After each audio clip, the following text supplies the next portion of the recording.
কে মাথা আছড়ায়? আয় নাই দেখে দেখে। হ্যাঁ, তুই কি করছো শ্রীনাম? আয় নাই দেখে দেখে মাথা আছড়াচ্ছ? হ্যাঁ, তো দেখি কিরকম করে চুল আছড়িস দেখি।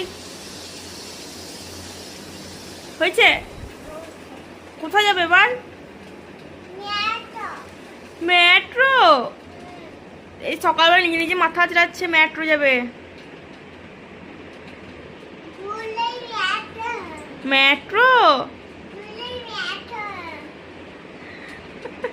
হয়েছে? ব্যাগ নিয়ে মেট্রো যাবে? হয়েছে? বেশ ঠিক আছে, আসতে হয়েছে। মাথা আছড়ানো হয়ে গেছে তো ব্যাগ নিয়ে নিয়েছো? একা একাই চলে যাবে তুমি? একা একাই? কার সাথে যাবে? কাকুর সাথে?